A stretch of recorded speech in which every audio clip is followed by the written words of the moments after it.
Bismillahirrahmanirrahim. Al-Fatihah ala kitab Syekh Abdul Qadir Isa, kitab Haqaiq an-Tasawuf, Jurusan Alim Nasyakh wa Syekh Al-Hasaniyah wa Syekh Al-Jubair wa Jibal Syekh Saradi wa Jibal Sallallahu Salih Allah Taqasam Ramadan. Al-Fatihah. Bismillahirrahmanirrahim. Alhamdulillah rabbil alamin arrahmanir rahim maliki yaumiddin. Iyyaka na'budu wa iyyaka nasta'in ihdinas siratal mustaqim. Shiratal ladzina an'amta 'alaihim ghairil maghdubi 'alaihim waladdallin. Kita tabarukan ngaji kitab Haqaiq anit Tasawuf atau hakikat-hakikat daripada tasawuf.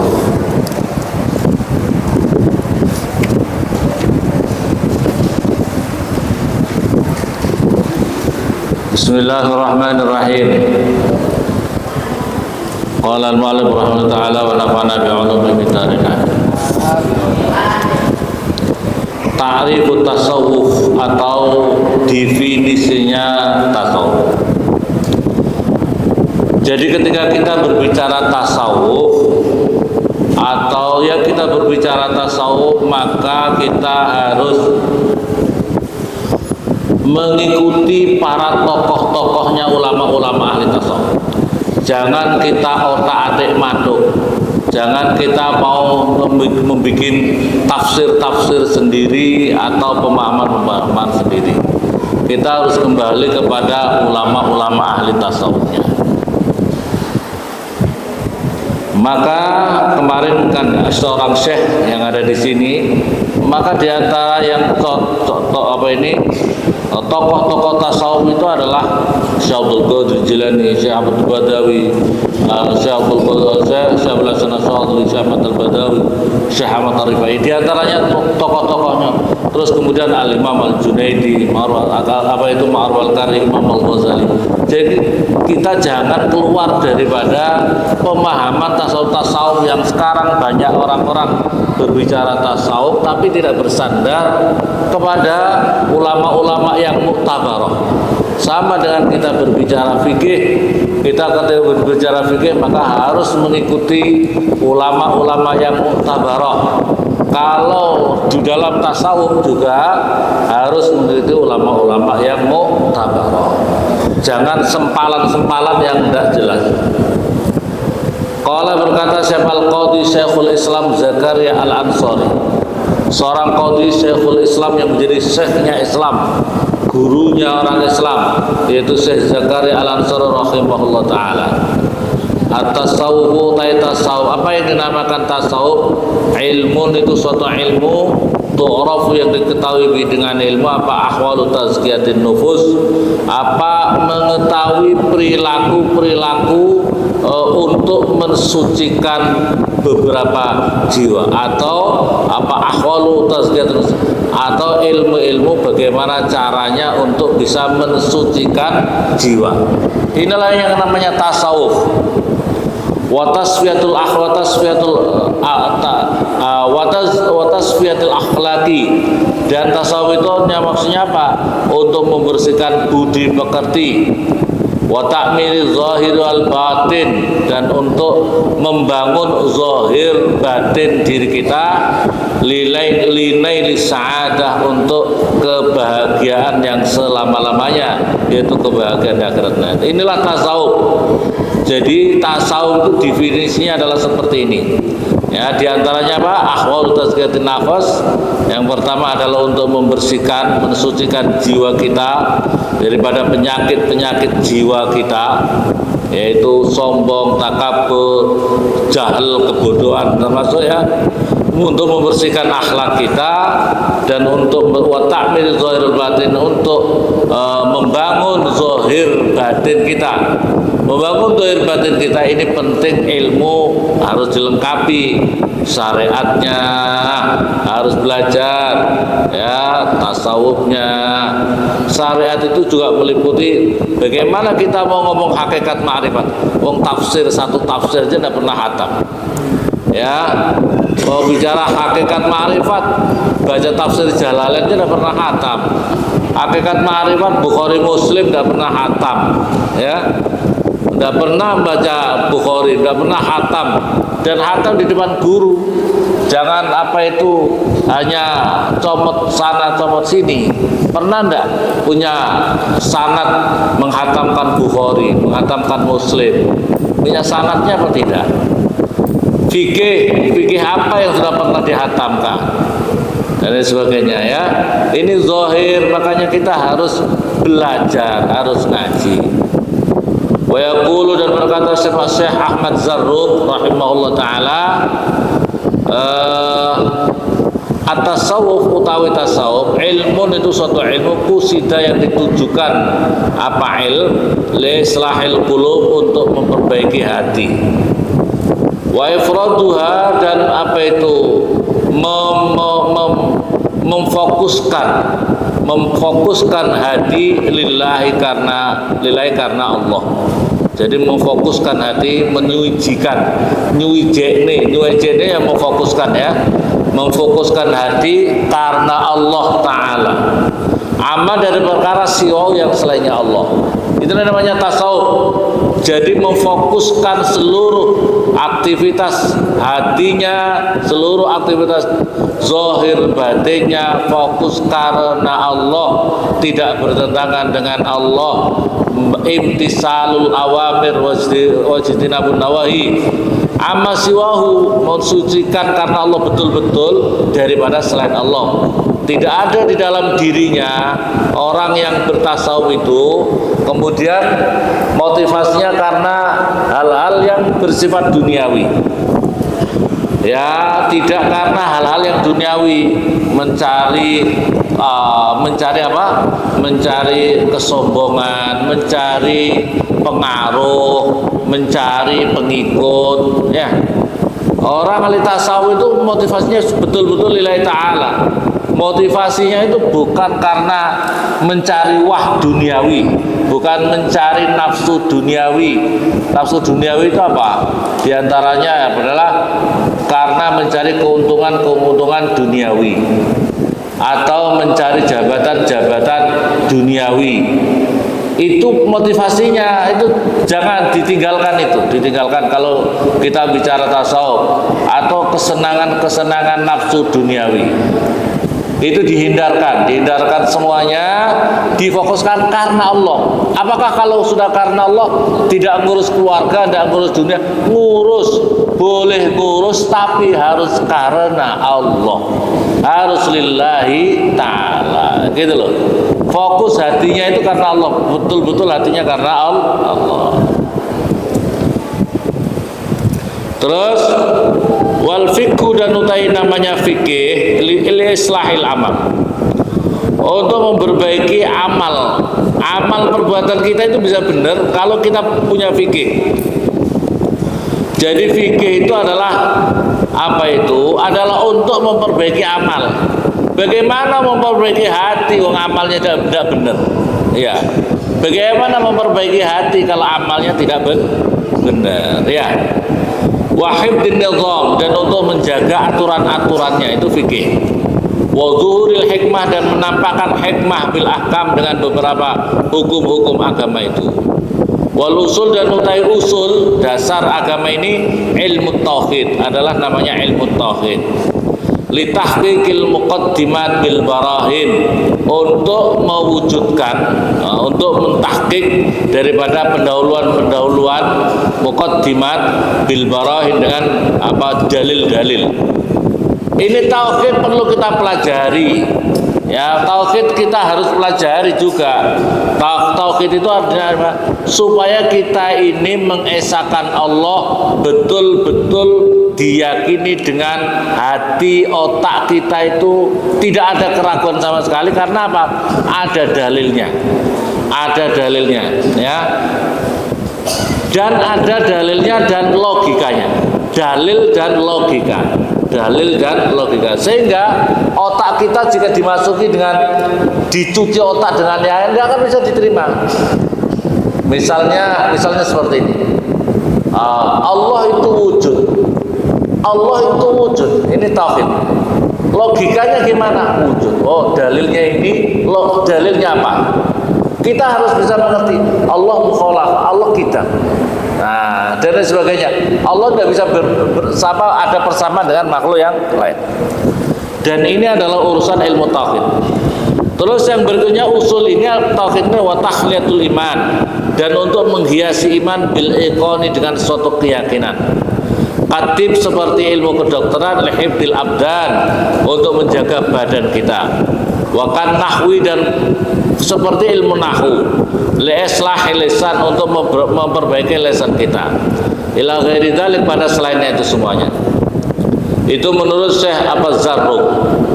Waqala, berkata Sayyidut Ta'ifatain Al-Imam Al-Junaid, yaitu menurut Imam Al-Junaid, at-tasawuf apa? At-tasawuf isti'malu kulli khuluqin sani'in wa tarki kulli khuluqin dani'in. Yang dinamakan tasawuf itu apa menurut Imam Junaid? Yang dinamakan tasawuf itu adalah memperlakukan menggunakan tiap-tiap budi pekerti yang bagus. Itu yang dinamakan tasawuf. Yang dinamakan tasawuf itu adalah menggunakan tiap-tiap perilaku budi pekerti yang bagus dan meninggalkan tiap-tiap budi pekerti yang rendah atau yang jelek. Waqala ba'dhum, sebagian ulama ahli tasawuf mengatakan at-tasawufu tasawuf kulluhu akhlak. Tasawuf itu adalah keseluruhannya adalah bicara akhlak. Faman zada 'alaika bil akhlak zada 'alaika bitasawuf. Barang siapa budi pekertinya tambah bagus, maka bertambah pula apa itu tasawufnya orang itu. Budi pekerti, akhlaknya sama Allah, akhlaknya sama Rasulullah, akhlaknya sama ulama, karena ulama warasatul akhlaknya sama orang tua, akhlaknya sesama makhluk, akhlaknya sama manusia, binatang, bahkan semuanya. Semakin bagus budi pekertinya, maka akan semakin baik pula akhlaknya. Apa tasawufnya? Paham? Jadi tasawuf itu adalah apa itu seluruh budi pekerti, seluruh budi pekerti yang bagus. Khususnya tadi saya sampaikan diantaranya akhlaknya sama ulama. Akhlaknya sama ulama. Jadi kalau orang itu betul-betul bertasawuf dengan benar, maka ikram sama ulama itu wajib hukumnya. Paham ya? Ngakunya tokoh agama, tapi tidak memuliakan sama orang ahli ilmu, orang ahlal itu enggak, itu indikatornya enggak dikatakan ulama itu.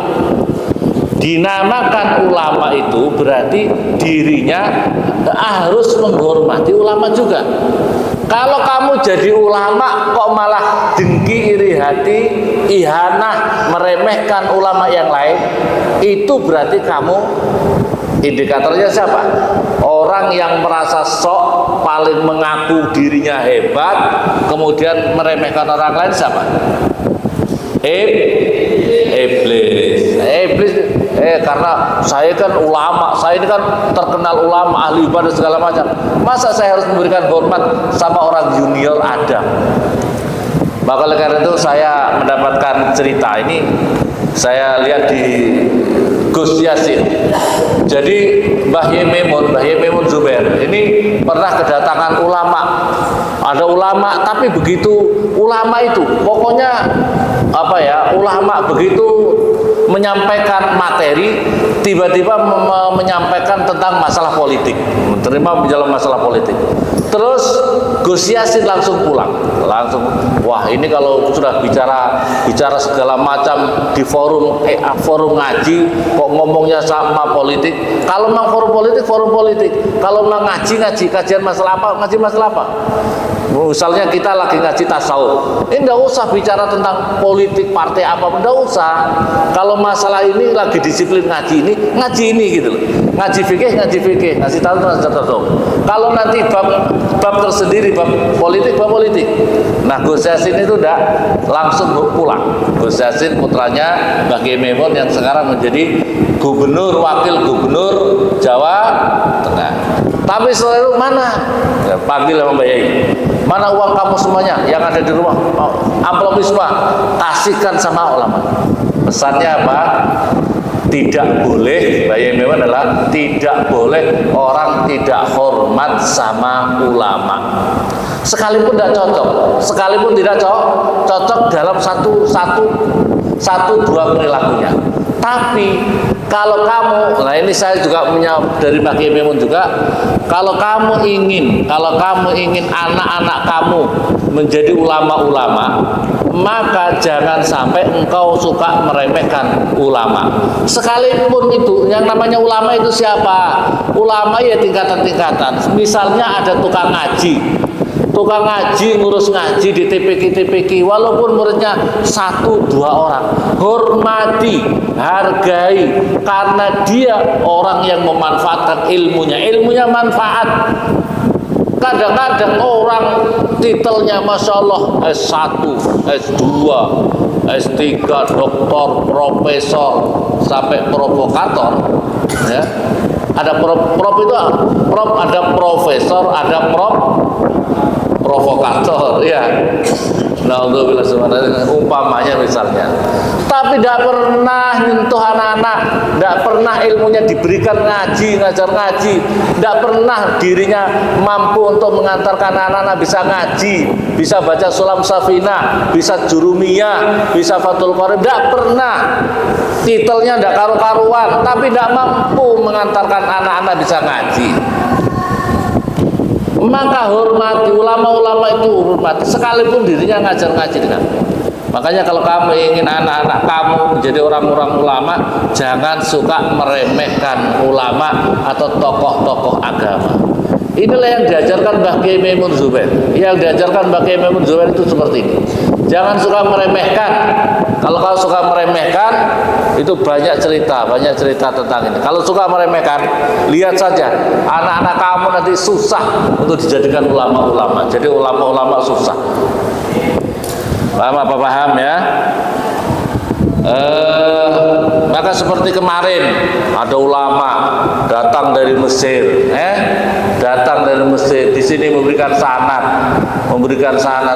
Orang warga pondok yang ikut itu berapa? Sesungguhnya orang pondok di sini sesungguhnya banyak yang nggak peduli sama ulama. Betul apa betul? Betul. Kau datang ke Mesir sendiri susah. Yang di sini katanya ustaz, yang katanya apa di lingkungan pondok, apalagi di kawasan pondok. Mau ngambil sanad aja enggak mau, ya. Gitu ngaku tokoh agama. Masya Allah, naudzubillah ya Allah. Ada tipe orang-orang, salah satu penyakit orang itu, paham ya? Salah satu penyakit ini penyakit akhlak. Salah satu penyakit akhlak itu ketika ada seorang ulama, kita harusnya bisa mau khidmat sama ulama. Kalau disuruh khidmat, malesnya Masya Allah menjauh. Tapi kalau dirinya diulamakan, baru mau. Naudzubillah bahkan disuruh diundang untuk mimpin pengajian kecil walaupun 2-3 orang, tapi asal dirinya yang disuruh ngomong, siap. Tapi kalau dirinya suruh khidmat untuk hormat ulama, kedatangan ulama, tidak mau. Ini salah satu penyakit ini. Salah satu penyakitnya orang yang orang yang ngakunya tokoh agama tidak mau khidmat sama ulama, tidak mau khidmat sama ulama. Kepada orang lain pun juga harus siap. Jadi seorang ulama itu harus, atau diri kita harus, salah satu akhlak yang baik, suka khidmat, mengabdikan diri kita untuk kemanfaatan umat. Khairun nas anfa'uhum linnas. Paham? Jangan maunya dihormati dihormati, jangan maunya diulamakan terus, tapi tidak mau khidmat sama umat, tidak mau khidmat sama ulama. Paham ya? Waqala, dan berkata siapa Abdul Hasan Asy-Syadzili rahimahullah, at-tasawuf utai tasawuf, menurut Syekh Hasan Asy-Syadzili yang dinamakan tasawuf adalah tadribun nafsi 'alal ubudiyah. Artinya adalah melatih jiwa alal ubudiyah, atas tekun beribadah kepada Allah Subhanahu wa taala, wa raddiha li ahkamir rububiyah, dan mengembalikan nafas, mengembalikan jiwa kepada hukum-hukum ketuhanan, kepada hukum-hukum ketuhanan. Itulah yang dinamakan tasawuf inda Syekh Hasan Asy-Syadzili. Wa qala, dan berkata siapa Ibnu Ajibah rahimahullah taala, at-tasawuf utawi yang dinamakan tasawuf wa ilmun yu'rabu bi kaifatas suluk ila hadrati malikil ma'muluk. Yang dinamakan tasawuf itu adalah suatu ilmu yu'rafu, yang diketahui dengan ini ilmu, kaifiyatas suluk ila hadrati malikil muluk, yaitu bagaimana suluk, mencapai, suluk itu berjalan, atau berjalan artinya adalah berupaya mencapai ila hadrati malikil muluk, malikil muluk, pada pengayunannya, pada dihadapannya apa ngersone bahasa Indonesia ini apa ya, ya pada apa itu malikil muluk, rajanya beberapa raja diraja, itu Allah Subhanahu wa taala. Wa tasfiyatul bawatin minar radhail, dan membersihkan batin-batinnya daripada radhail, daripada sifat-sifat yang rendah, akhlak budi pekerti yang rendah. Wa tahliyatuha, dan menghiasi bawatin bi anwa'il fadhail, dengan macam-macamnya keutamaan-keutamaan. Wa awalu, awalnya tasawuf itu adalah ilmun, suatu ilmu. Wa wasatu, dan utawi pertengahnya tasawuf itu amalun, itu adalah amal. Wa akhiru, akhirnya tasawuf itu mau apa, muhibah, itu adalah anugerah dari Allah Subhanahu wa taala. Wa qala, dan berkata siapa sahibu Kasfiz Dzunun, berkata siapa yang menyusun kitab Kasfiz Dzunun, tasawuf itu apa? Tasawuf adalah ilmun yu'rabu bi kaifiyati tarakki ahlil kamal. Kaifa tarakki, siapa ahlul kamal minan naul insani fi madarij sa'adatin. Yang dinamakan tasawuf itu menurut Sahib Kasfiz Dzunun adalah suatu ilmu yang diketahui dengannya tata caranya naiknya siapa ahlul kamal, orang-orang ahli kesempurnaan, minan nau'il insana, daripada macamnya kemanusiaan, macamnya sifat-sifat kemanusiaan, fi madarji sa'adatin, di dalam jalan-jalannya keberuntungannya, atau keberuntungannya apa itu al-insani. Ila angqal, sampai mengatakan sahabat Sahih Kasfiz Dzunun, ilmu tasawuf ilmun laisa ya'rifu illa akhu fatanatin bil haqqi ma'rufun. Sampai beliau mengatakan dalam sebuah syair, ilmu tasawuf ilmun laisa ya'rifuhu ila akhu fatanatin bil haqqi ma'rufun. Ilmu tasawuf itu ilmu, suatu ilmu laisa, yang tidak diketahui, laisa tidak ada yang arifun mengetahui hu pada ilmu tasawuf, siapa illa akhu fatanatin, siapa orang yang mempunyai kecerdasan, bil haqqi, dengan kebenaran, ma'rufun, itu mengetahuinya. Walaysa, tidak ada yang arif mengetahui kepada hak, siapa man, orang, laisa, yang tidak ada, yashhadu, mengapa itu, yashhadu, menyaksikan atau mengalaminya, siapa manhu kepada hak. Wa kaifa yashhadu, bagaimana bisa menyaksikan siapa man, daw asyamsi, pada cahayanya matahari, siapa makfufun, siapa orang yang buta cahaya, ya. Jadi ilmu tasawuf itu adalah ilmu yang akan bisa dimengerti akan bisa dihayati, bisa diamalkan bagi orang yang cerdas atas kebenaran. Bagaimana orang bisa mengetahui ilmu tasawuf kalau orangnya, ilmu tasawuf itu diibaratkan seperti cahaya matahari. Bagaimana bisa bagaimana bisa difahami, bagaimana bisa difahami oleh orang yang buta matanya daripada cahaya. Waqala, dan berkata sama Syekh Az-Zarruq fi Qawaid Tasawuf, di dalam kitab Qawaid Tasawuf, waqad khudda, dan sungguh diberi batasan-batasan apa tasawuf wa rusima, dan dicatat, wa fusira, dan ditafsiri, biwujuhin, dengan beberapa jalan, batasan atau definisi tasawuf, tablughu nahwal alfain, yang sampai umpama 2000. Marju kuliha, marje atau kembalinya semuanya itu tadi, wujuh adalah lisit kita wajhu ilallah, adalah untuk ketulusan, untuk menghadapkan atau tawajuh seorang tasawuf ilallahi, kepada Allah Subhanahu wa ta'ala. Wa inna ma hiya wujuhun fi, dan sesungguhnya di dalam hal ini juga ada wajah-wajah atau jalan-jalan di dalam hal. Fa imadu tasawuf, perhatikan, maka tiangnya atau pokoknya, penyangganya tasawuf itu adalah tasfiyatul qalbi, mensucikan hati. Jadi tasawuf itu puncaknya adalah untuk tasfiyatul qalbi, mensucikan hati, min audoril madah, daripada bahayanya materi duniawi. Sebab kalau orang sudah dipenuhi oleh keinginan duniawi, susah untuk menerima tasawuf.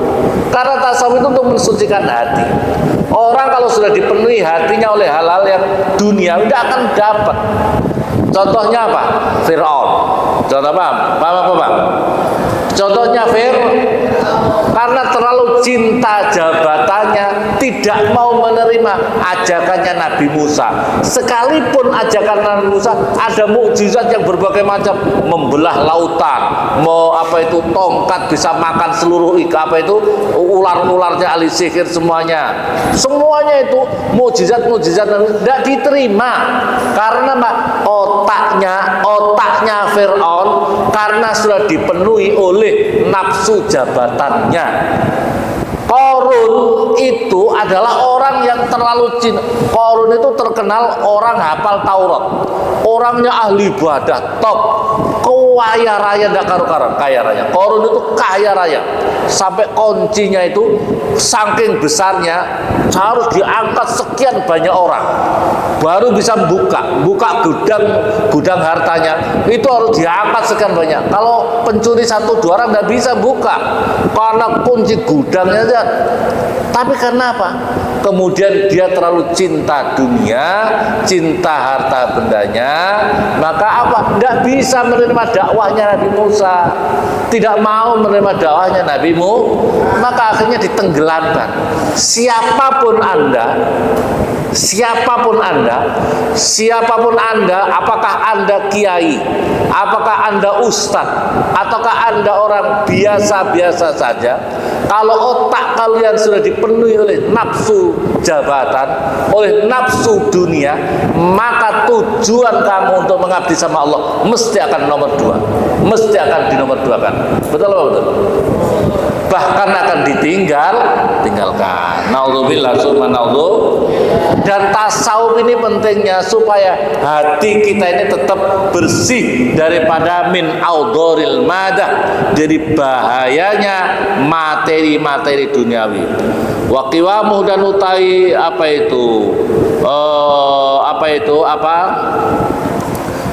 penegaknya, awasilatul insan. Qiwamu itu yang menegakkan. Qiwamu itu yang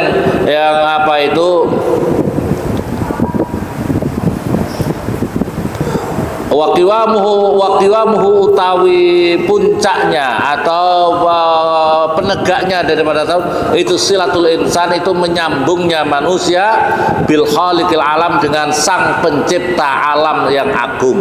Bil khaliq, sang pencipta al azim yang agung. Fasufi, maka utai sufi man sofa qalbu, orang yang suci hatinya lillah karena Allah. Wasufat lillah, dan disucikan lillah karena Allah. Muamalah itu atau interaksinya orang itu disucikan. Fasufat, maka disucikan lahu bagi sufi minallah, daripada Allah Ta'ala. Fasufat lahu bagi sufi minallah, daripada Allah Ta'ala karamatu kemuliaannya sufi.